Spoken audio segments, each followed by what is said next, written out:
hanya. 4. Seorang yang berilmu ketika ditanya tentang sebuah persoalan dan tidak mengetahui jawabannya, hendaknya tidak malu untuk mengatakan, Allah Subhanahu wa Ta'ala yang Maha Mengetahui. 5. Bagi iman, sabar ibarat kepala sebuah tubuh, sehingga tidak sempurna iman seseorang yang tidak memiliki kesabaran. Asy-Syahid Sayyidina Hasan Syababul Jannah radhiyallahu anhu. Tinggalkan apa yang meragukan hatimu, beralihan kepada sesuatu yang tidak meragukan hatimu, karena sesungguhnya kebenaran itu membawa ketenangan di dalam hati. Manusia celaka karena 3 hal, sombong, rakus dan dengki. Sombong adalah penyebab rusaknya agama dan karena sifat inilah iblis mendapat laknat. Rakus adalah musuh bagi hati manusia dan karena sifat inilah Nabi Adam dikeluarkan dari surga. Dengki adalah menuju kejahatan dan karena sifat inilah Kabil membunuh Habil. Asy-Syahid Sayyidina Husain Syababul Jannah radhiyallahu anhu. Bila mana dunia dianggap sesuatu yang sangat berharga, maka sesungguhnya pahala Allah Subhanahu wa Ta'ala adalah lebih berharga dan lebih mulia. Bila mana tubuh ini dirawat hanya untuk menyambut kematian, maka terbunuhnya seseorang dengan pedang di jalan Allah Subhanahu wa Ta'ala lebih utama. Bila mana rizki yang sudah ditentukan, maka sedikitnya keserakahan seseorang dalam berusaha adalah lebih baik.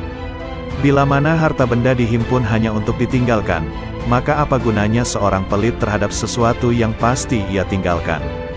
Sabar adalah mahkota, kesetiaan adalah harga diri, memberi adalah kenikmatan, banyak bicara adalah membual, omong kosong, tergesa-gesa adalah kebodohan, kebodohan adalah aib, berlebih-lebihan, dalam berkata, adalah omong kosong, berteman dengan orang yang ahli berbuat hina adalah kejahatan dan berteman dengan ahli kefasikan adalah pusat prasangka buruk. Bila mana dirimu digigit oleh kekejaman massa, maka janganlah kamu mengadu kepada manusia. Dan janganlah kamu meminta selain kepada Allah Tuhan yang Maha Penolong, yang Maha Tahu dan yang Maha Benar. Karena seandainya kamu hidup dan kamu telah berkeliling dari belahan barat sampai ke belahan timur, maka tentu kamu tidak menemukan seorang pun yang mampu membuat orang lain bahagia atau sengsara. Syekh Al-Imam Ibrahim bin Adham, radhiyallahu anhu. 10 pesan Ibrahim bin Adham. 1. Kalian mengenal Allah tetapi kalian tidak menunaikan haknya. 2. Kalian mengaku mencintai Rasul-Nya, tetapi kalian meninggalkan sunnahnya. 3. Kalian membaca Al-Quran, tetapi kalian tidak mengamalkan isinya. 4. Kalian banyak diberi nikmat karunia, akan tetapi kalian tidak mensyukurinya. 5. Kalian mengatakan bahwa setan adalah musuh, tetapi kalian justru mengikuti langkahnya. 6. Kalian mengaku bahwa surga adalah benar adanya, namun kalian tidak melakukan amalan-amalan yang mengantar ke sana. 7. Kalian mengaku bahwa neraka adalah benar adanya, tetapi kalian tidak lari dari panas siksanya. 8. Kalian mengaku bahwa kematian benar adanya, namun kalian tidak mempersiapkan diri ke sana. 9. Kalian sibuk mengurusi kekurangan orang lain, tetapi kalian lupa akan kekurangan diri sendiri. 10. Kalian menguburkan jenazah, akan tetapi tidak mau mengambil pelajaran dari peristiwa kematian. Ada 7 perkara yang perlu diingat. 1. Orang yang banyak bicara janganlah kamu harapkan sangat kesadaran hatinya. 2. Orang yang banyak makan janganlah kamu harapkan sangat kata-kata hikmat darinya. 3. Orang yang banyak bergaul dengan manusia janganlah kamu harapkan sangat kemanisan ibadahnya. 4. Orang yang cinta kepada dunia janganlah kamu harapkan sangat husnul hatimahnya. 5. Orang yang memilih berkawan dengan orang yang zalim janganlah kamu harapkan sangat kelurusan agamanya. 6. Orang yang mencari keridhaan manusia janganlah harapkan sangat akan keridhaan Allah Subhanahu wa Ta'ala daripadanya. Sayyidina Al-Imam Ali Zainal Abidin As-Sajjad, radhiyallahu anhu. Wahai nafsu, hentikanlah kecondonganmu kepada dunia dan kecenderungan untuk meramaikannya. Tidaklah engkau menjadikan sebagai pelajaran terhadap para pendahulumu yang telah ditelan bumi serta para sahabatmu yang telah membuatmu bersedih karena kepergiannya. Demikian juga kawan-kawanmu yang telah berpindah ke dalam tanah. Mereka sekarang telah berada di dalam perut bumi, di balik permukaannya. Kebaikan-kebaikan mereka ikut lebur menyatu di dalamnya.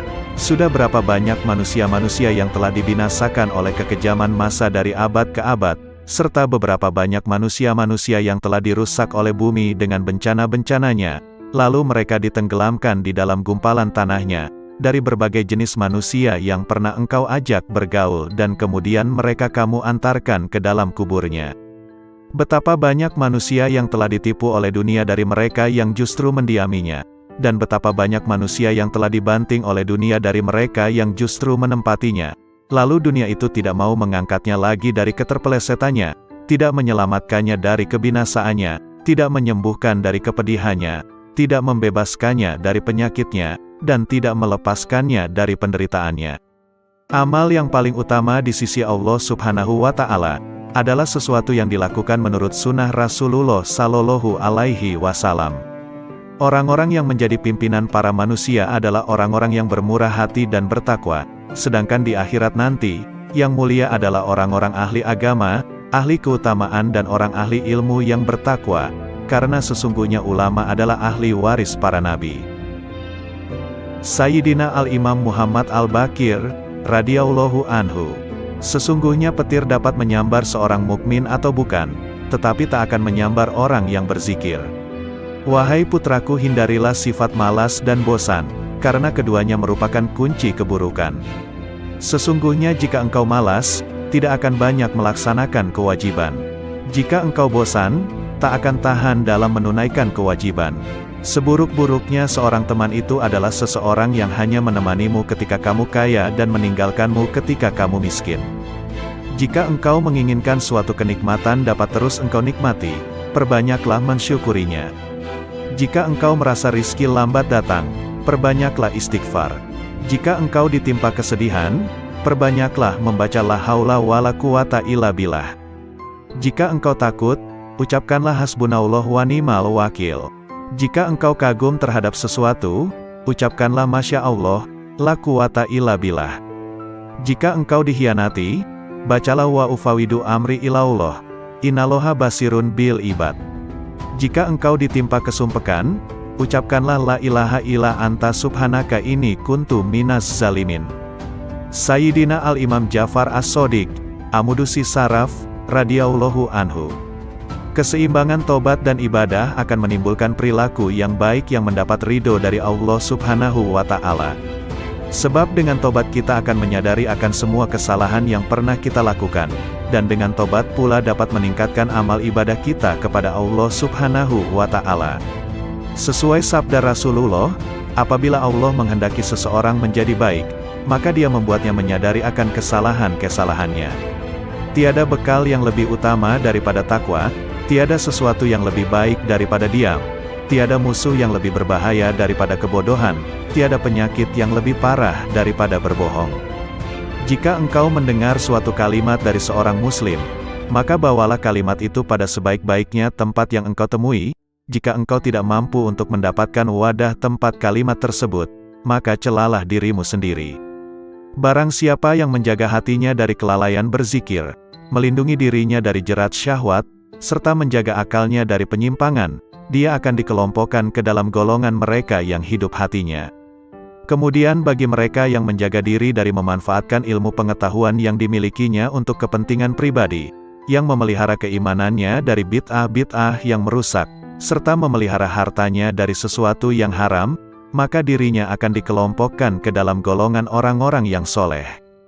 Jika engkau menjumpai sesuatu yang tidak engkau sukai dari perbuatan saudaramu, maka carilah satu, atau bahkan sampai 70 alasan, untuk membenarkan perbuatan saudaramu itu.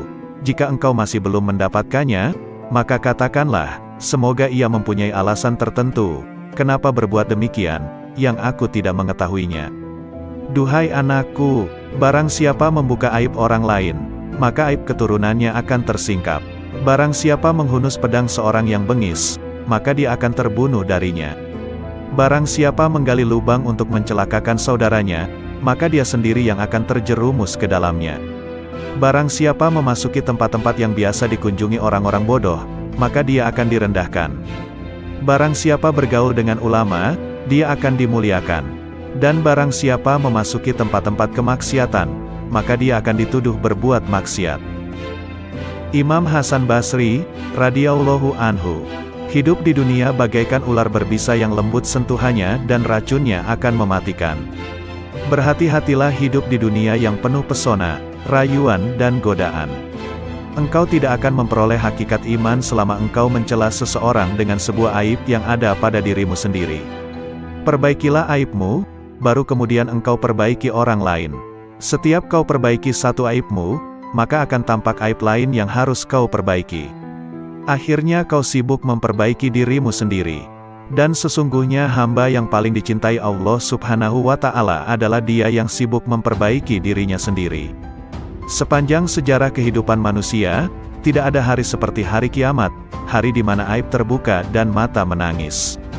Orang zuhud itu mempunyai 3 syarat. 1.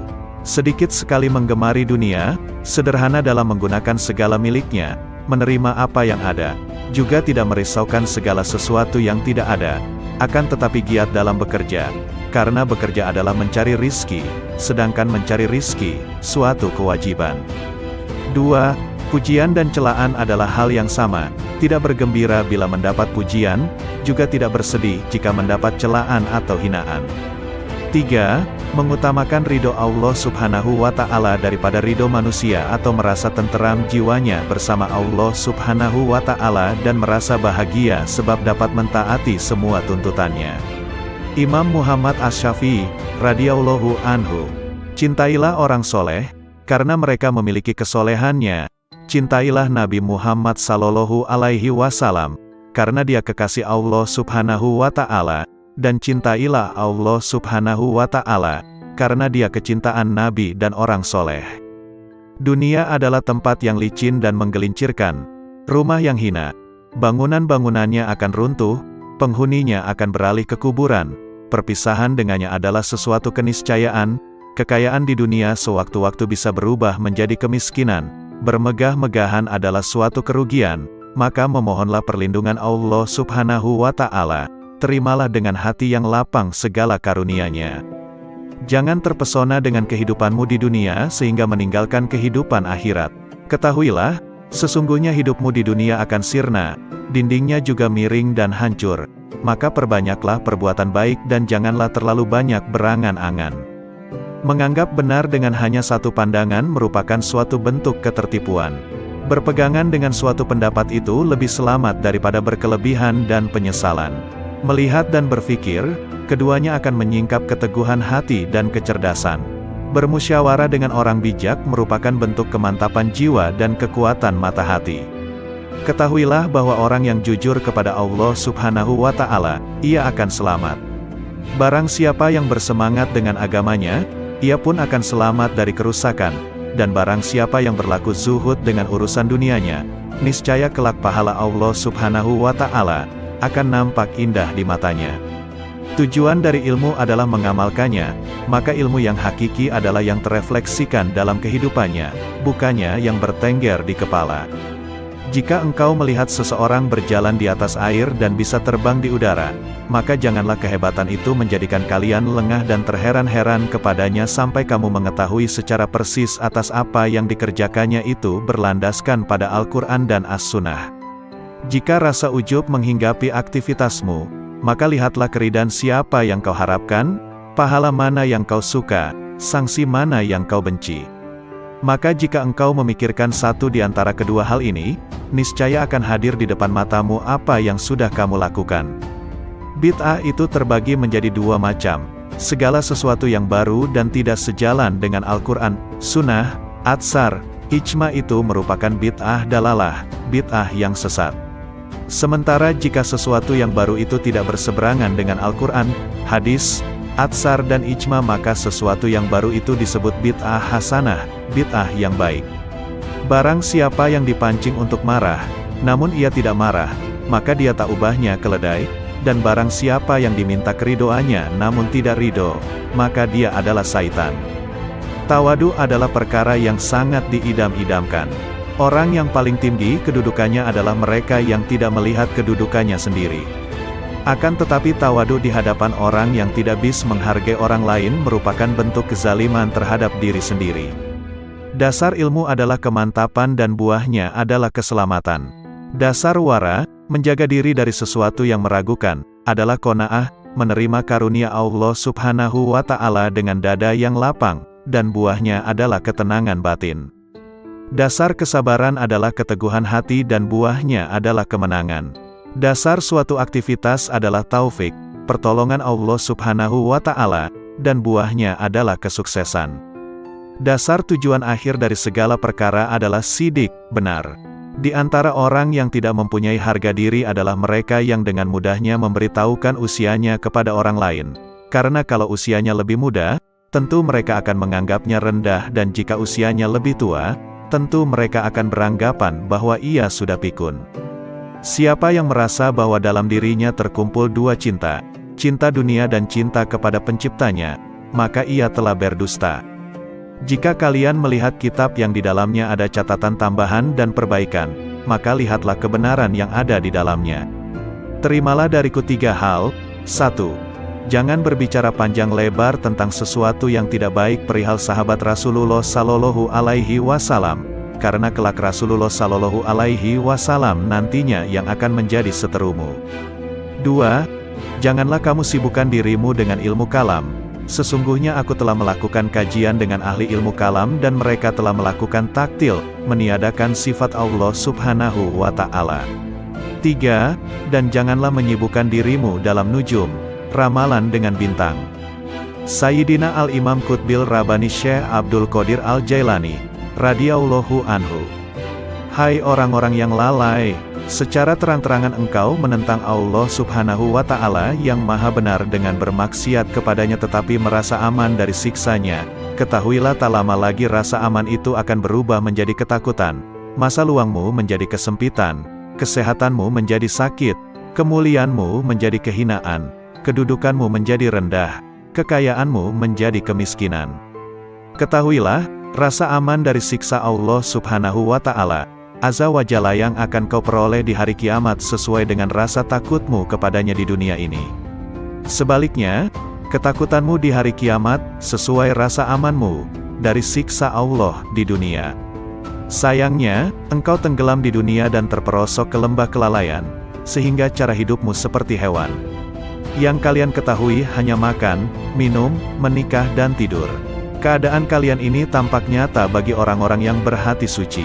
Rasa rakus terhadap dunia, keinginan untuk mencari dan menumpuk-numpuk harta telah memalingkan kalian dari jalan Allah dan pintunya. Hai yang ternoda karena ketamakannya, andai kata kau bersama penghuni bumi bersatu untuk mendatangkan sesuatu yang bukan bagianmu, maka kalian semua tidak akan mampu mendatangkannya. Oleh karena itu tinggalkanlah rasa tamak untuk mencari sesuatu, rezeki, yang telah ditetapkan untukmu, maupun yang tidak ditetapkan untukmu. Apakah pantas bagi seorang yang berakal untuk menghabiskan waktunya memikirkan sesuatu yang telah selesai pembagiannya? Tabir penutup kalbumu tak akan tersibak selama engkau belum lepas dari alam ciptaan, tidak berpaling darinya dalam keadaan hidup selama hawa nafsumu belum pupus, selama engkau melepaskan diri dari kemaujudan dunia dan akhirat, selama jiwamu belum bersatu dengan kehendak Allah Subhanahu wa Ta'ala dan cahayanya. Jika jiwamu bersatu dengan kehendak Allah Subhanahu wa Ta'ala dan mencapai kedekatan dengannya lewat pertolongannya, makna hakiki bersatu dengan Allah Subhanahu wa Ta'ala ialah berlepas diri dari makhluk dan kedirian, serta sesuai dengan kehendaknya tanpa gerakmu, yang ada hanya kehendaknya.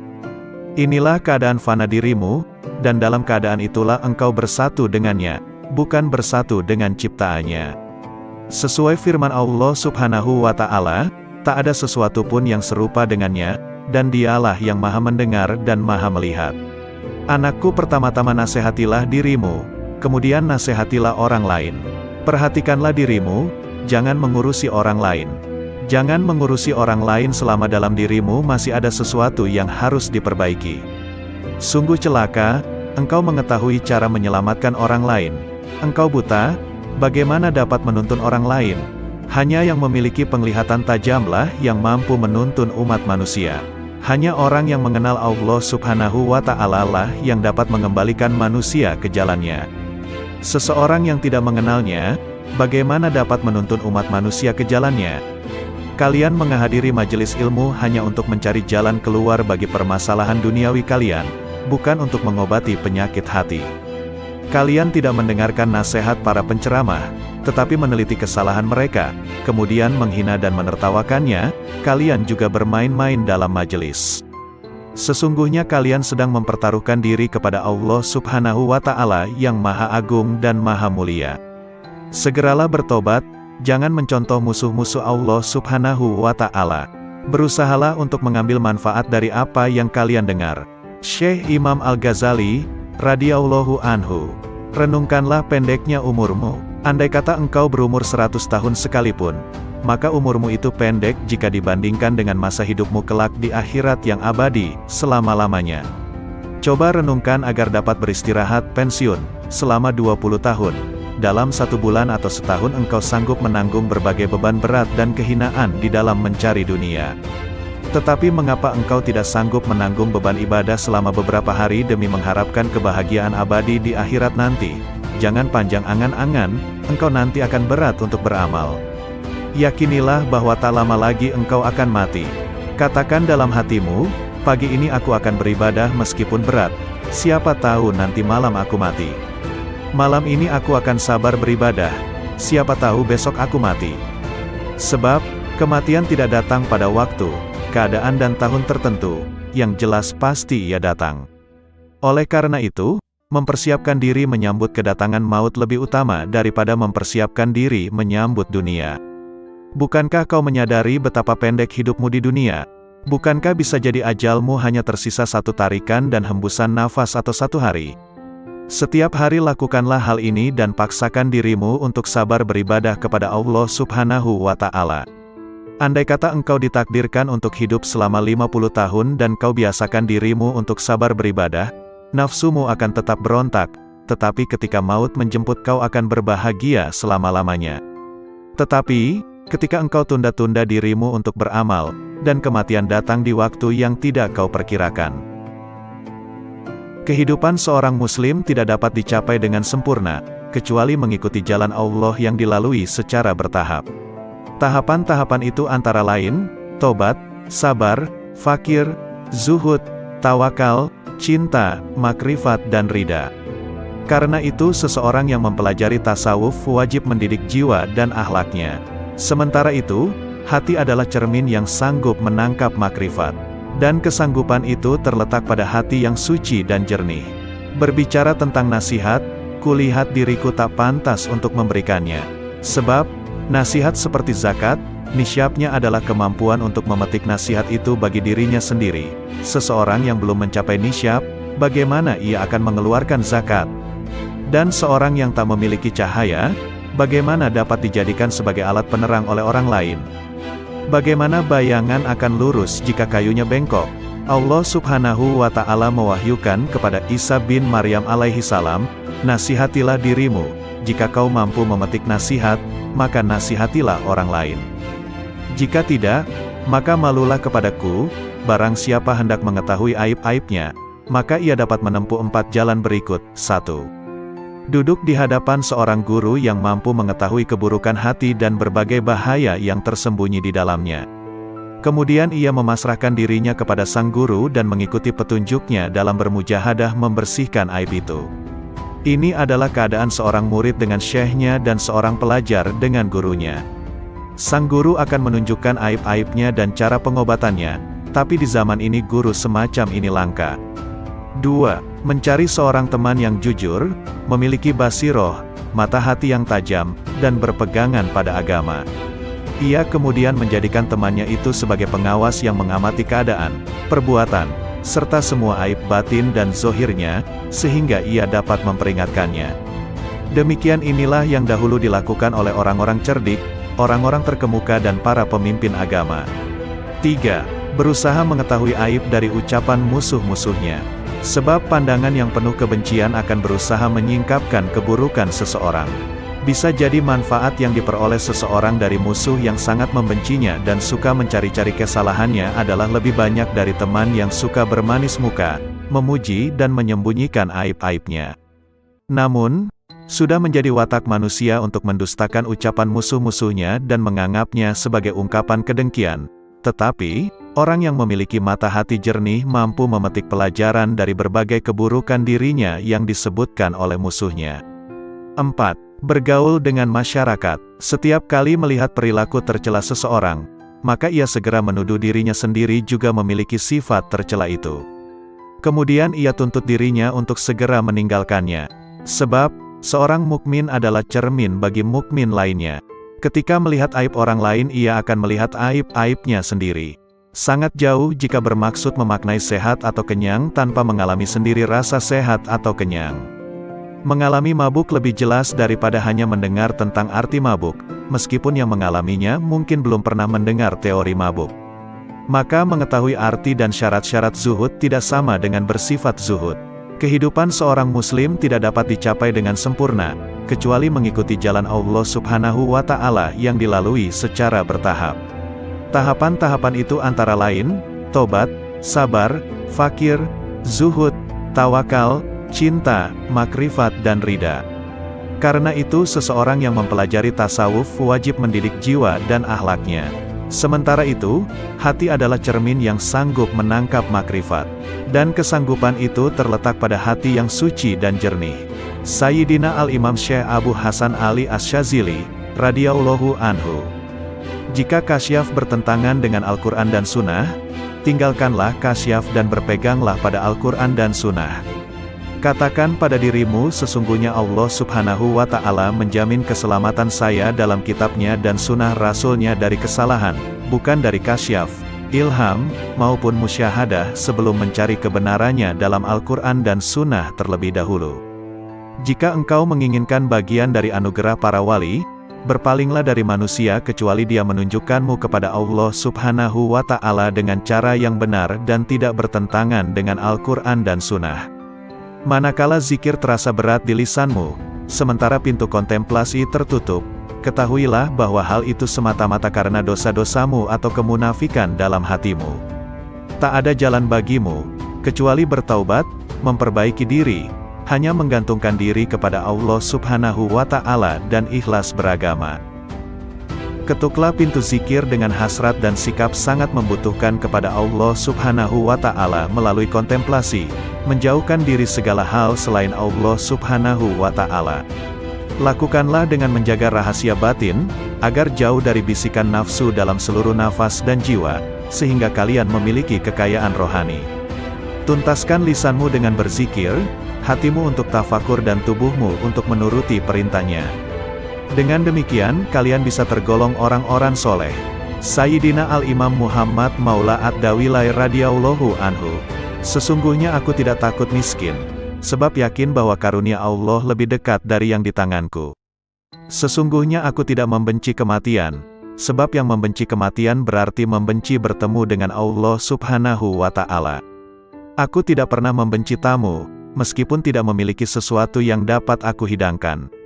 Syekh Abdurrahman Assegaf berkata, bila mana ayahku sedang membaca satu ayat Al-Quran, maka lidah beliau seolah-olah menjadi bara. Dan tak lama kemudian akan terlihat bibir beliau terbakar, karena dahsyatnya rasa khauf beliau kepada Allah Subhanahu wa Ta'ala. Dan ayahandaku pernah berkata kepadaku, kalau sekiranya lidahku berada di luar badanku ketika aku sedang membaca ayat Al-Quran, niscaya akan aku bakar lidahku dengan tanganku sendiri sebagai peringatan bagi diriku sendiri agar bertakwa kepada Allah Subhanahu wa Ta'ala. Sayyidina Al-Imam Al-Quds Syekh Abdurrahman As-Segaf, radhiyallahu anhu. Al-Muqaddam Ats-Tsani li As-Sa'adati Ba'alawi. Semua manusia membutuhkan ilmu, ilmu membutuhkan amal, amal membutuhkan akal. Akal membutuhkan taufik dan taufik adalah pemberian Allah Subhanahu wa Ta'ala. Setiap ilmu tanpa amal, maka batil. Setiap ilmu dan amal tanpa niat, maka tiada bernilai. Setiap ilmu, amal dan niat tanpa sesuai dengan sunnah, maka tertolak. Setiap ilmu, amal, niat dan sesuai sunnah, tanpa wara, maka suatu kerugian. Dikhawatirkan pelakunya akan kehilangan semuanya di saat hari ditimbangnya amal. Janganlah engkau beranggapan bahwa amalan-amalan lahirmu itu bernilai. Sedikit dari amalan batin lebih baik dari lautan amalan lahir. Obatnya hati adalah tidak tergantung pada makhluk. Barang siapa yang tidak mempunyai wirid, maka ia seperti monyet. Barang siapa yang tidak menelaah dan mempelajari kitab Ihya, maka ia tidak punya rasa malu. Al-Imam Muhyin Nufus Al-Habib Abdullah Al-Aidrus Akhbar, radhiyallahu anhu. Di antara waktu yang bernilai tinggi, merupakan pembuka pembendaharaan ilahi, di antara zuhur dan asyar, maghrib dan isya dan tengah malam terakhir sampai ba'da subuh. Sumber segala kebaikan dan pangkal segala kedudukan dan keberkahan akan dicapai melalui ingat mati, kubur dan bangkai. Keridhaan Allah Subhanahu wa Ta'ala dan Rasul-Nya terletak pada mutalaah, mempelajari dan memperdalam Al-Quran dan hadis serta kitab-kitab agama Islam. Meninggalkan dan menjauhi ghibah adalah raja atas dirinya, menjauhi naimah, mengadu domba, adalah ratu dirinya, baik sangka kepada orang lain adalah wilayah dirinya, duduk bercampur dalam majelis zikir adalah keterbukaan hatinya. Peraslah jasadmu dengan mujahadah, memerangi hawa nafsu dunia, sehingga keluar minyak kemurnian. Barang siapa yang menginginkan keridhaan Allah, hendaklah mendekatkan diri kepada Allah Subhanahu wa Ta'ala, karena keajaiban dan kelembutan Allah terdapat pada akhir malam. Jangan kau abaikan sedekah pada setiap hari sekalipun sekecil atom. Perbanyaklah baca Al-Quran setiap siang dan malam hari. Ciri-ciri orang yang bahagia adalah mendapatkan taufik dalam hidupnya, banyak ilmu dan amal serta baik perangai maupun tingkah lakunya. Orang yang berakal adalah yang diam, tidak bicara sembarangan. Orang yang takut pada Allah Subhanahu wa Ta'ala adalah orang yang banyak sedih, merasa bersalah. Orang yang roja, mengharap ridho Allah Subhanahu wa Ta'ala, adalah orang yang banyak melakukan ibadah. Orang yang mulia adalah yang bersungguh-sungguh dalam kebaikan dan ridho Allah Subhanahu wa Ta'ala yang didambakan hidupnya. Orang yang bertaubat adalah yang menyesali perbuatannya, menjauhi pendengaran yang tidak bermanfaat, dan mendekatkan diri kepada Allah Subhanahu wa Ta'ala. Al-Imam Qutbil Irfan Al-Habib Ali As-Sakran, radhiyallahu anhu. Barang siapa memiliki hubungan dengan orang-orang yang telah meninggal dunia dengan terbiasa menghadiahkan pahala membaca Al-Quran, zikir, doa, sedekah dan ibadah lainnya, maka kelak di kubur dia tidak akan merasa kesepian. Bahkan setelah meninggal dunia dia akan merasa senang. Dia seperti orang yang berkunjung ke rumah teman yang pandai menghibur dan selalu memuliakannya. Saudaraku, jangan tinggalkan satupun sunnah dan adab yang terdapat dalam syariat, tanpa uzur, alasan yang benar. Sebab, Abdullah bin Mubarak radhiyallahu anhu berkata, barang siapa meremehkan adab, akibatnya dia akan meninggalkan sunnah. Dan barang siapa meremehkan sunnah, akibatnya dia akan meninggalkan yang wajib, akibatnya dia tidak akan memperoleh makrifat. Rasulullah Shallallahu Alaihi Wasallam bersabda, maksiat merupakan utusan, kurir, kekufuran. Memandang remeh hal-hal yang makruh akan mendorong seseorang untuk berbuat yang haram dan meremehkan yang haram akan mendorong seseorang untuk kufur. Oleh karena itu, wahai saudaraku, dengan berlandaskan sunnah dan hukum-hukum syariat, biasakan dirimu untuk menentang dan tidak mengikuti keinginan nafsu. Curahkanlah semua tenagamu untuk berjuang mendapatkan keridhaan Allah Subhanahu wa Ta'ala dan kesuksesan di hari esok. Al-Imam Qutbil Anfas Al-Habib Umar Al-Ettas, radhiyallahu anhu. Sumber-sumber ilmu tidak akan berkurang sedikit pun dari generasi terkemudian, akan tetapi pada umumnya mereka datang dengan membawa wadah yang bocor, sehingga tidak memperoleh ilmu kecuali sedikit. Sebagian orang yang datang dengan membawa bejana yang dapat mencukupi dalam waktu sebulan, ada juga yang mencukupinya hanya 8 hari, ada juga yang hanya mencukupinya sehari, tetapi ada juga yang dapat mencukupinya sepanjang hidupnya. Dulu di antara manusia ada yang datang membawa pelita lengkap dengan minyak dengan koreknya, yakni dengan persiapan yang lengkap, sehingga gurunya dapat menyalakan. Tetapi kini banyak di antara mereka yang datang kepada gurunya, tetapi mereka tidak membawa apapun yang gurunya dapat menyalakan. Hendaknya orang-orang yang menghendaki keselamatan akhirat meninggalkan tidurnya, demi untuk mendapatkan siraman rahmat di malam hari. Hendaknya kalian senantiasa menghadirkan hati kalian kepada Allah Subhanahu wa Ta'ala dan hendaknya kalian bertawakal kepadanya sepenuh hati, sebab Allah Subhanahu wa Ta'ala mengetahui dimanapun kalian berada. Alangkah entengnya musibah dalam agama menurut kalian, padahal kalian tidak pernah menyatakan belasungkawa andai kata aku terlambat sholat berjamaah. Bila waktu sholat telah tiba, tinggalkanlah semua kegiatanmu, sebab Allah Subhanahu wa Ta'ala lebih pantas diperhatikan daripada yang lain. Janganlah terlalu peduli dengan dunia dan penghuninya, dan janganlah merasa iri pula dengan pakaian atau makanan yang dimiliki oleh penghuninya. Yang dikatakan orang baik adalah seorang yang telah melewati pintu surga sampai masuk ke dalamnya. Perbanyaklah membaca istighfar dan alhamdulillah sebanyak mungkin setelah membaca maulud. Perbanyaklah baca istighfar dan solawat, karena keduanya adalah sebaik-baik zikir yang dapat menolong kesulitan di masa kini. Perhatikan kebiasaan baik yang engkau inginkan, wafat dalam kebiasaan itu, karena itu tetaplah dalam kebiasaan itu, dan perhatikanlah kebiasaan buruk yang engkau tidak inginkan wafat dalam kebiasaan seperti itu, karena itu jauhilah kebiasaan itu. Tentang sabda Rasulullah Shallallahu Alaihi Wasallam, seseorang ada kalanya beramal kebajikan-kebajikan sampai antara ia dengan surga hanya tinggal sejengkal, tetapi dalam ketentuan ilahi, ia ditetapkan sebagai penghuni neraka, sehingga ia melakukan perbuatan-perbuatan amal penghuni neraka, sampai ia masuk neraka. Seseorang ada kalanya beramal kejahatan-kejahatan sampai antara ia dengan neraka hanya tinggal sejengkal, tetapi dalam ketetapan ilahi, ia ditetapkan sebagai calon penghuni surga, maka ia beramal penghuni surga, sampai ia masuk surga. Pendapat Habib Umar Al-Atta tentang sabda Nabi Shallallahu Alaihi Wasallam di atas. Seseorang yang selalu mengerjakan amalan ahli surga, kebanyakannya akan masuk ke dalam surga, sebab perbuatan lahiriah adalah lambang perbuatan batiniah. Jika ia masuk ke dalam neraka, maka hal itu jarang sekali. Hal itu seperti orang yang jatuh dari tempat yang tidak terlalu tinggi, tentunya orang itu tidak akan berbahaya. Demikian pula seorang yang melakukan amal-amal ahli neraka, kebanyakannya ia akan masuk ke dalam neraka, tetapi jika ia masuk ke dalam surga, maka hal itu jarang sekali terjadi. Hal itu seperti orang yang jatuh dari puncak gunung, kebanyakan akan wafat. Al-Imam Qutbil Irsyad wal Bilad Al-Habib Abdullah Al-Haddad, radhiyallahu anhu. Sesungguhnya aku tidak ingin bercakap-cakap dengan masyarakat, aku juga tidak menyukai pembicaraan mereka, dan tidak peduli kepada siapapun dari mereka. Sudah menjadi tabiat dan watakku bahwa aku tidak menyukai kemegahan dan kemasyhuran. Aku lebih suka berkelana di gurun Sahara. Itulah keinginanku, itulah yang kudambakan. Namun, aku menahan diri tidak melaksanakan keinginanku agar masyarakat dapat mengambil manfaat dariku. Ketahuilah, amal yang bernilai tinggi adalah amal yang dianggap kecil dan dipandang remeh oleh nafsu.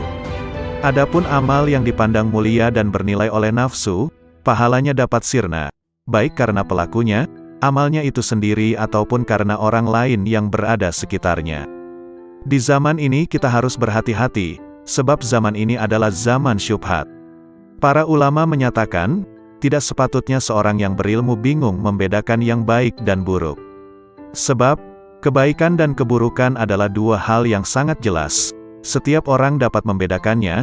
Seorang berilmu ketika harus memilih satu di antara dua kebaikan atau dua keburukan, maka dia akan memilih kebaikan yang terbaik dan meninggalkan keburukan yang terburuk.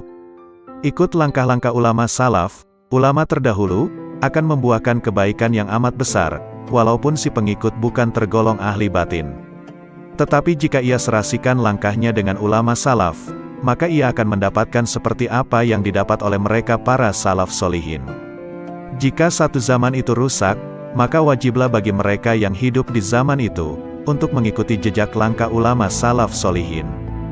Jika tidak mampu menyamakan diri dengan mereka dalam setiap langkah, paling tidak hampir menyamai mereka, sebab setiap orang dalam kehidupan itu harus memiliki panutan, imam, sedang orang yang tidak memiliki panutan, imam, maka panutannya adalah setan. Seorang murid, pencari jalan menuju Allah, tidak boleh menyakiti hati gurunya karena belajar dan ilmunya tidak akan diberi berkah.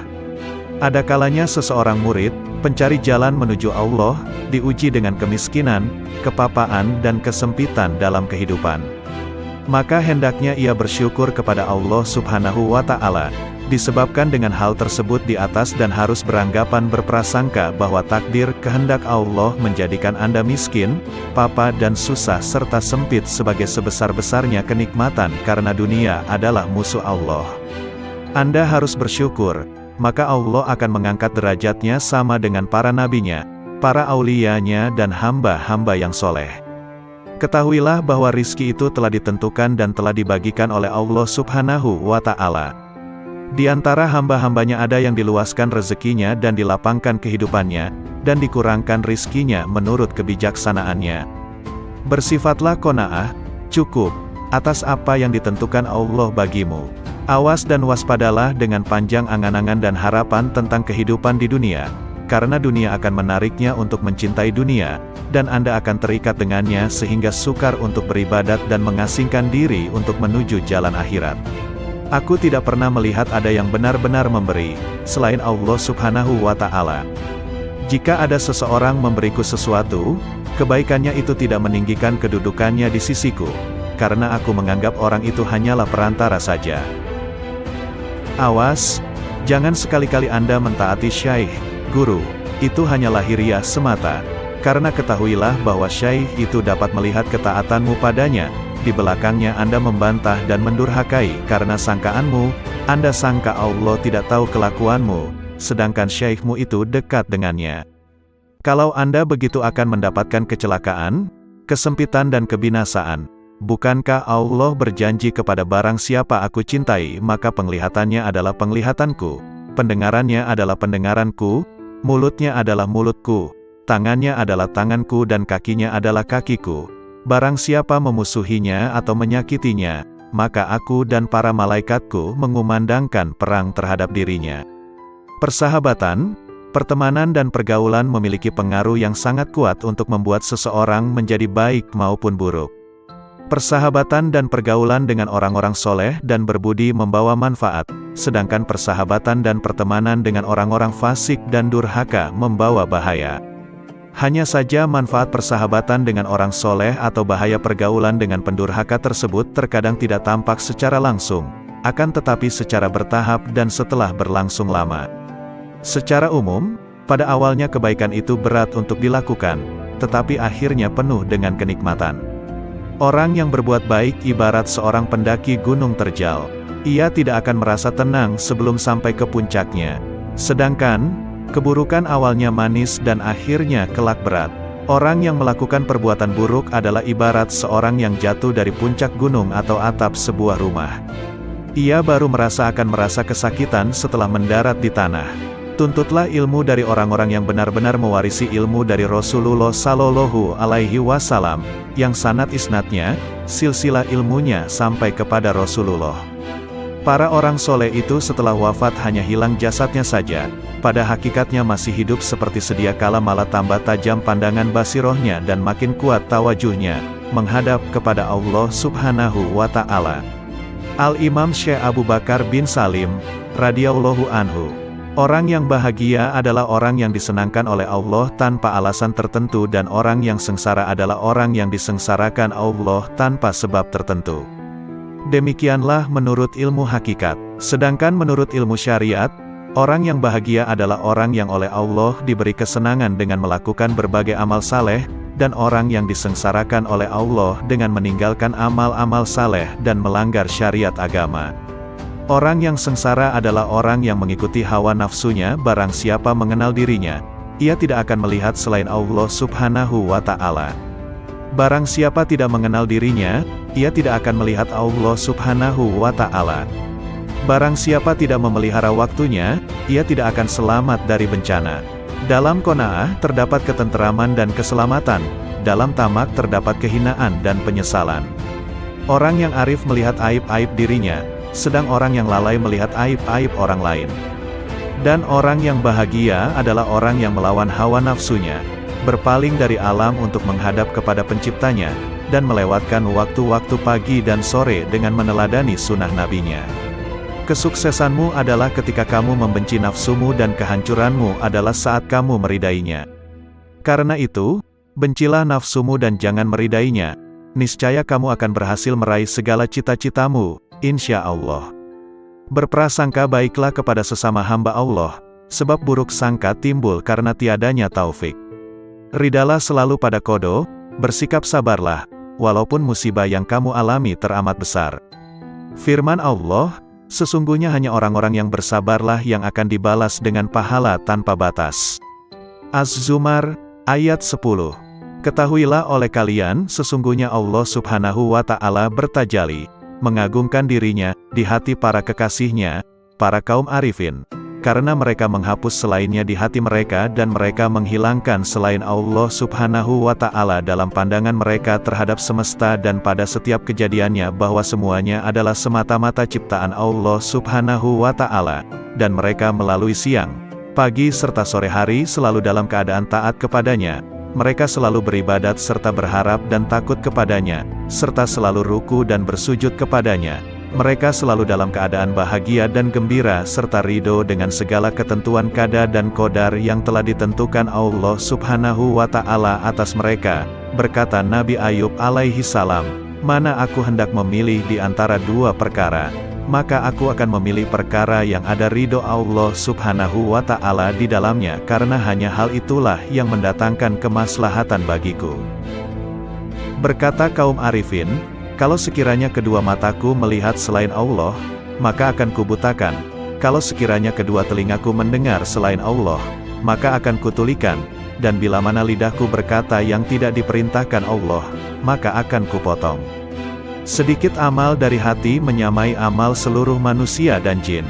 Sesungguhnya bala yang menimpamu pada saat lupamu, bila engkau menyadarinya adalah merupakan jalanmu untuk kembali mengenal Allah Subhanahu wa Ta'ala dan kembali mendekatkan dirimu kepadanya pada saat engkau meminta bala tersebut dihilangkannya, dan bala sesungguhnya adalah bila mana engkau melupakan Allah Subhanahu wa Ta'ala dan engkau lupa bahwa dirimu selalu fakir kepadanya. Beristiqomahlah kalian dalam setiap amal, karena para ahli kasyaf sekalipun semua bermohon kepada Allah Subhanahu wa Ta'ala agar mereka diberikan kekuatan dalam beristiqomah agar mereka tidak jatuh dalam keadaan terhijab darinya. Ketahuilah oleh kalian, makrifat kepada Allah Subhanahu wa Ta'ala adalah dengan kejelasan dan bukan dengan tersamar, dan bila mana seorang hamba diberinya makrifat kepadanya, maka ia pasti akan melihat semua amal yang dicintai oleh Rasulullah Sallallahu Alaihi Wasallam. Imam Ibnu Atta, radhiyallahu anhu, "Jika sebelumnya kau sedikit melakukan salat dan puasa sunnah, maka perbaikilah kekuranganmu dengan banyak bersalawat kepada Rasulullah Sallallahu Alaihi Wasallam. Andai kata sepanjang hidupmu engkau melakukan segala jenis ketaatan dan kemudian Allah Subhanahu wa Ta'ala bersalawat kepadamu sekali saja, maka satu solawat Allah ini akan mengalahkan semua amalmu itu. Sebab, engkau bersalawat kepada Rasulullah sesuai dengan kekuatanmu, sedangkan Allah Subhanahu wa Ta'ala bersalawat kepadamu sesuai dengan kebesarannya. Ini jika Allah Subhanahu wa Ta'ala bersalawat kepadamu sekali. Lalu bagaimana jika Allah Subhanahu wa Ta'ala membalas setiap solawatmu dengan 10 solawat sebagaimana yang disebutkan dalam sebuah hadis sahih? Betapa indah hidup ini jika kau isi dengan ketaatan kepada Allah Subhanahu wa Ta'ala, dengan berzikir kepadanya dan bersalawat kepada Rasulullah Sallallahu Alaihi Wasallam. Orang yang menggunakan masa sehatnya untuk bermaksiat kepada Allah Subhanahu wa Ta'ala adalah seperti seorang anak yang mendapat warisan dari ayahnya sebesar 1000 dinar, kemudian ia gunakan semua uang itu untuk membeli ular dan kalajengking yang sangat berbisa yang kemudian mengelilingi dan menggigitnya. Bukankah ular dan kalajengking tersebut akan membunuhnya? Kamu gunakan masa sehatmu untuk bermaksiat kepada Allah Subhanahu wa Ta'ala, maka nilaimu adalah seperti burung pemakan bangkai yang terbang berkeliling mencari bangkai, dimanapun ia dapatkan, maka ia segera mendarat. Jadilah seperti tawon, kecil tapi memiliki cita-cita yang mulia. Ia hisap wewangian dan ia produksi madu yang enak. Engkau telah terlalu lama bergelimang kemaksiatan, kini terjunlah ke dalam hal-hal yang dicintai Allah Subhanahu wa Ta'ala. Telah kujelaskan hakikat permasalahan ini kepadamu, tetapi orang yang lalai tidak akan sadar meskipun memperoleh berbagai rencana. Sebab wanita yang kurang waras akalnya ketika putranya mati, ia justru tertawa. Begitu pula dirimu, engkau tinggalkan sholat malam, puasa sunnah dan berbagai amal soleh lain yang dapat kau kerjakan dengan seluruh anggota tubuhmu, tetapi tidak sedikit pun engkau merasa sakit. Kelalaian telah membunuh hatimu. Orang hidup akan merasa sakit ketika tertusuk jarum, akan tetapi, sesosok mayat tidak akan merasa sakit meskipun tubuhnya dipotong-potong dengan sebilah pedang. Saat ini hatimu sedang mati, karena itu duduklah di majelis yang penuh hikmah, sebab di dalamnya terdapat hembusan karunia dari surga. Hembusan karunia itu dapat engkau temukan di rumahmu, di perjalananmu. Jangan tinggalkan majelis ilmu, andai kata dirimu masih melakukan banyak maksiat. Jangan berkata, apa manfaatnya aku datang ke majelis ilmu, sedangkan aku senantiasa bermaksiat dan tidak mampu meninggalkannya. Akan tetapi, lepaskanlah busur panahmu selalu. Jika hari ini tidak tepat sasaran, bisa jadi besok tepat sasaran. Engkau hendaknya berpikir untuk melakukan amal sebaik mungkin, bukan sebanyak mungkin. Banyak amal jika tidak dilakukan dengan baik adalah seperti pakaian yang banyak jumlahnya, tetapi harganya murah harganya. Sedangkan sedikit amal tetapi berkualitas, dikerjakan dengan baik, adalah seperti sedikit pakaian tetapi mahal harganya. Amal yang berkualitas, dikerjakan dengan baik, adalah seperti sebuah intan berlian, kecil bentuknya tetapi mahal harganya. Orang yang menjadikan hatinya selalu ingat kepada Allah Subhanahu wa Ta'ala dan berjuang untuk melindungi hatinya dari pengaruh hawa nafsu, maka itu lebih utama daripada banyak melakukan salat dan puasa sunnah, tetapi hatinya dikuasai hawa nafsu. Orang yang melakukan salat dengan hati lalai adalah seperti seseorang yang menghadiahkan 100 peti kosong kepada seorang raja. Tentunya sang raja akan marah dan selalu mengingat perbuatan buruknya ini. Sedangkan orang yang salat dengan hati yang hadir, khusyuk, adalah seperti seorang yang menghadiahkan sebutir intan berlian 100 dinar kepada seorang raja. Sang raja pun akan mengingat dan memujinya selalu. Suatu perbuatan paling berbahaya yang harus kamu waspadai adalah dosa-dosa kecil. Sebab, ketika berbuat dosa besar, engkau menyadari bahayanya dan segera bertobat. Tetapi, terhadap dosa-dosa kecil, engkau seringkali meremehkannya dan tidak bertobat darinya. Engkau seperti seorang diselamatkan oleh Allah Subhanahu wa Ta'ala dari kejaran seekor harimau, pemisalan dosa besar, tetapi kemudian bertemu dan diterkam oleh 50 ekor serigala, pemisalan dosa kecil. Allah Ta'ala mewahyukan, kalian menganggapnya suatu yang ringan saja, padahal dia pada sisi Allah Subhanahu wa Ta'ala adalah besar. An-Nur, ayat 15. Dosa besar jika disandarkan pada kemurahan Allah Subhanahu wa Ta'ala menjadi kecil. Sedangkan dosa-dosa kecil jika kau lakukan secara terus-menerus menjadi dosa besar. Racun meskipun sedikit mampu membunuh. Dosa kecil itu ibarat percikan-percikan api. Sebuah kota, dan pada hakikat api yang berkobar berasal dari percikan-percikan api kecil. Ukurlah dirimu dengan salat. Jika ketika salat engkau tidak memikirkan segala sesuatu selain Allah Subhanahu wa Ta'ala, maka berbahagialah. Tetapi, jika tidak demikian, maka tangisilah dirimu setiap kali kau gerakkan kakimu menuju salat. Pernahkah engkau melihat seorang kekasih tidak ingin bertemu kekasihnya? Allah Ta'ala mewahyukan, sesungguhnya salat akan mencegah dari perbuatan-perbuatan keji dan mungkar. Al-Ankabut, ayat 45. Barang siapa ingin mengetahui kedudukannya di sisi Allah Subhanahu wa Ta'ala, maka ia perhatikan bagaimana salatnya, ia kerjakan dengan tenang dan khusyuk, atau dengan tergesa-gesa dan lalai. Jika salat tersebut ternyata kau lakukan dengan lalai dan tergesa-gesa, maka taburkanlah pasir ke wajahmu. Seseorang yang duduk bersama penjual parfum akan mencium aroma wanginya. Sedangkan salat adalah sebuah ibadah yang seakan-akan kita sedang duduk bersama Allah Subhanahu wa Ta'ala. Jika engkau duduk bersama Allah Subhanahu wa Ta'ala, tetapi tidak memperoleh apa-apa, itu tandanya dalam hatimu terdapat penyakit, entah itu kesombongan, berbangga diri atau ketidaksopanan. Allah Subhanahu wa Ta'ala mewahyukan, aku akan memalingkan orang-orang yang menyombongkan dirinya di muka bumi tanpa alasan yang benar dari tanda-tanda kekuasaanku. Al-A'raf, ayat 146. Selepas salat ia tidak pantas bergegas, tergesa-gesa untuk meninggalkan tempat salatnya. Akan tetapi, hendaknya dia berzikir kepada Allah Subhanahu wa Ta'ala dan beristighfar memohon ampun kepadanya atas segala kekurangan yang ia lakukan di dalam salatnya. Berapa banyak salat yang tidak layak untuk diterima Allah Subhanahu wa Ta'ala, tetapi setelah engkau beristighfar memohon ampun kepadanya atas salat tersebut, Allah Subhanahu wa Ta'ala kemudian menerimanya. Dahulu Rasulullah Shallallahu Alaihi Wasallam selepas salat beristighfar sebanyak 3 kali. Sesungguhnya orang yang bermaksiat kepada Allah Subhanahu wa Ta'ala adalah dia yang tidak mengenal siksanya, dan orang yang tidak taat kepadanya adalah dia yang tidak mengetahui pahala yang Allah sediakan. Andai kata mereka melihat siksa neraka, tentu mereka tidak akan lalai. Dan andai kata mereka melihat berbagai kenikmatan yang disediakan Allah Subhanahu wa Ta'ala bagi penghuni surga, tentu sekejap pun mereka tidak akan meninggalkan ibadah.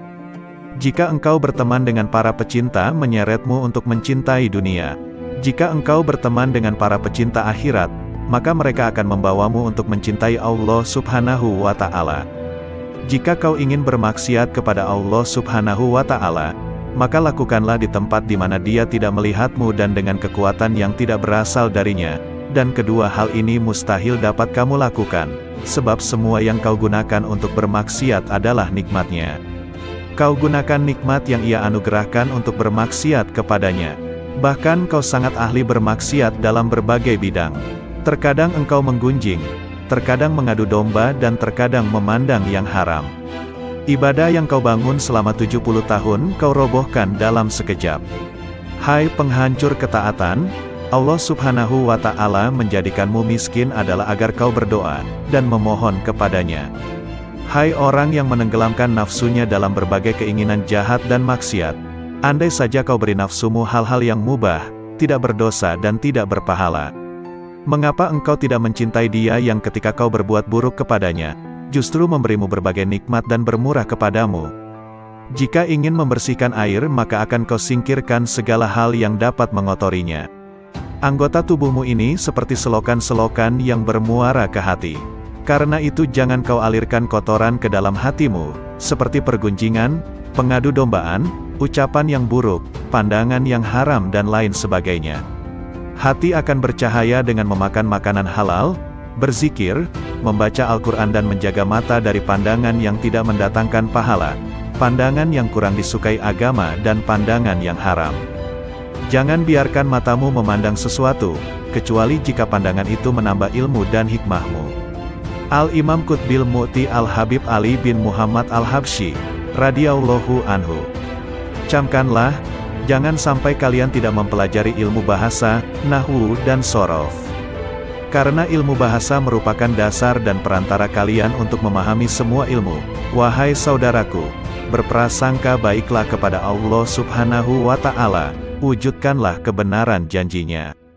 Cukuplah bagi kita firman Allah Subhanahu wa Ta'ala, seperti disabdakan Rasulullah Sallallahu Alaihi Wasallam, aku bersama prasangka hambaku terhadapku, maka berprasangkalah kepadaku sesukamu. Jika seorang hamba memedulikan penyakit hati seperti penyakit badan, niscaya mereka akan mendapatkan tabib di hadapan mereka. Tetapi, sedikit sekali yang membahas masalah ini, karena mereka telah dikuasai nafsu dan akal.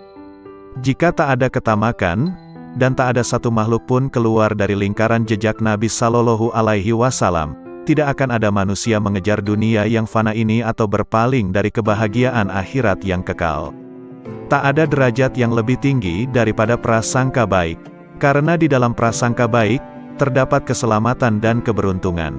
Di dalam keluasan rahmat Allah Subhanahu wa Ta'ala, sirnalah amalmu seperti amal setiap makhluk.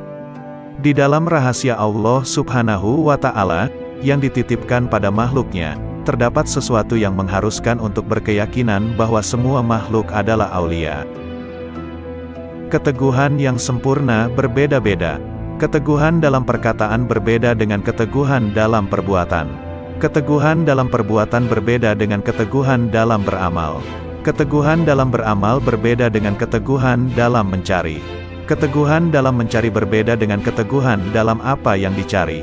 Sedangkan hakikat, secara utuh dan merupakan kedudukan yang terakhir, adalah tidak memalingkan pandangan dari Allah Subhanahu wa Ta'ala sekedip mata pun, bahkan yang lebih cepat dari itu. Janganlah kau putuskan kehadiranmu di tempat-tempat yang baik karena alasan kesibukan dunia. Hati-hatilah karena itu merupakan tipu daya setan. Hadirkanlah Allah Subhanahu wa Ta'ala ketika sendirian. Sembahlah Dia, seakan melihatnya, dan jika tidak melihatnya, sesungguhnya Dia melihatmu. Orang yang lalai mengira bahwa dirinya mencapai kelezatan dunia tanpa mengetahui bahwa sebenarnya kemanisan dunia bercampur dengan kepahitannya. Sedangkan kehidupan indah yang sebenarnya adalah berpaling dari dunia, kemudian masuk ke hadirat yang maha kaya dengan sifat fakir, miskin, lalu memetik sesuatu yang indah dari tempat itu. Kerjakanlah segala perintah Allah Subhanahu wa Ta'ala dan tinggalkanlah larangannya. Jangan sampai Allah Subhanahu wa Ta'ala melihatmu melakukan apa yang dilarangnya, atau kehilanganmu pada perintahnya. Bangkitlah untuk memenuhi hak Allah Subhanahu wa Ta'ala. Bersemangatlah melakukan sesuatu yang membuat para salaf mulia. Cabutlah ketajaman dari sarung pedang tabiatmu yang membelah akar cinta dari asalnya. Taburilah tanah dengan benih pohon-pohon kezuhudan, hingga menghasilkan qurb, kedekatan kepada Allah Subhanahu wa Ta'ala, air telaga dari celah wisal, persatuan dengan Allah Subhanahu wa Ta'ala, dan pengetahuan pada puncak tujuan. Sesungguhnya, balasan setiap amal tergantung dari niatnya. Hadis riwayat Bukhari dan Muslim. Niat seorang mukmin lebih baik daripada amalnya. Sudah menjadi sifat seorang mukmin untuk menetapkan berbagai amal yang agung dan berusaha mengamalkannya, padahal dia hanya mampu mengamalkan sebagian darinya. Sebagai contoh adalah orang yang berniat menggunakan semua nafasnya, waktunya, untuk membaca wirid, zikir atau untuk berpikir. Ternyata dia hanya mampu menggunakan sebagian waktunya saja. Apa yang telah dia kerjakan itu baik, tapi niatnya tersebut lebih baik dari amal yang telah dia kerjakan. Syekh Salman Al-Farisi, radhiyallahu anhu. 3 kelompok manusia yang membuatku heran hingga tertawa. 1. Orang yang senantiasa mengangan-angankan dunia, padahal kematian selalu mengejarnya. 2. Orang yang lalai, padahal semua perbuatannya tidak akan dilalaikan, akan dibalas. 3. Orang yang tertawa, padahal dia tidak tahu, Allah Subhanahu wa Ta'ala yang maha memelihara alam semesta, murka atau ridha kepadanya. Hati dan jasad adalah seperti seorang tunanetra, orang buta, dan seorang lumpuh memasuki sebuah kebun. Si lumpuh berkata kepada sang tunanetra, "Aku bisa melihat buah-buahan yang ada di kebun ini tetapi tidak dapat memetiknya, karena aku lumpuh. Kau tidak dapat melihatnya, tetapi kau tidak lumpuh, gendonglah aku." Sang tunanetra menggendong si lumpuh, dan memetik buah-buahan tersebut, kemudian mereka memakannya. Ruh dan jasad bekerja sama untuk berbuat maksiat kepada Allah Subhanahu wa Ta'ala, maka keduanya layak mendapat siksa. Syekh Harits Al-Muhasibi, radhiyallahu anhu. Saudaraku, kuperingatkan kau agar tidak sombong. Ingatlah bahwa Allah Subhanahu wa Ta'ala senantiasa mengawasimu. Oleh karena itu jangan sekali-kali menghina seseorang atau menolak kebenaran yang disampaikan kepadamu. Allah Subhanahu wa Ta'ala murka kepada seseorang yang bersikap demikian dan ia akan merendahkan mereka yang menyombongkan diri. Bagaimana kau dapat menghina seorang muslim, padahal kau tidak pernah tahu bagaimana akhir usiamu dan usianya kelak? Di samping itu kau juga tidak mengetahui, kelak engkau akan masuk mana, surga atau neraka. Jika mau bersikap jujur, maka yang paling pantas untuk kau hina adalah dirimu sendiri. Sudahkah kau teliti keburukan-keburukan dirimu dan kekotoran jiwamu yang tidak diketahui orang lain, sehingga kau sucikan hati orang lain dan kau cela dirimu sendiri?